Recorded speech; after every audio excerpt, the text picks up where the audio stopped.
ونصلی ونسلم علی رسولہ کریم اما بعد۔ آج مولانا مفتی فضل کریم صاحب دامت برکاتہم کے ہاں دور حدیث کا افتتاح تھا، اس کی مناسبت سے وہاں حاضری ہوئی تھی حضرت مولانا عثمان اکبر صاحب کے ساتھ۔ تو اس کے بعد ہمارے دل میں یہ بات آئی تھی کہ یہاں ادارۃ الحرمین بہت اچھا کام کر رہا ہے، حضرت مولانا طلحہ قرائی صاحب سے بھی ملاقات ہو جائے۔ تو یہی کہہ رہے تھے، جب ہم وہاں پر حاضر ہوئے تو دیکھا مولانا بھی وہاں پر تشریف فرما ہے، تو الحمدللہ ثم الحمدللہ بڑی خوشی ہوئی۔ یہاں ادارے کے نظم و نسق کو دیکھا، ادارے کی سلیقہ مندی کو دیکھا، ادارے کے نظام کو دیکھا، بڑی خوشی ہوئی۔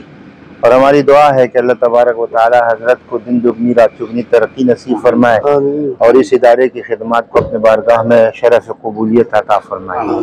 بڑی خوشی ہوئی، بڑے زمانے سے تمنا تھی حاضری کی، آج الحمدللہ وہ اللہ نے وہ پوری کر دی۔ اللہ تبارک و تعالی اس ادارے کو دن دگنی رات چگنی ترقی نصیب فرمائے۔ وآخر دعوانا الحمدللہ رب العالمین۔ بہت شکریہ۔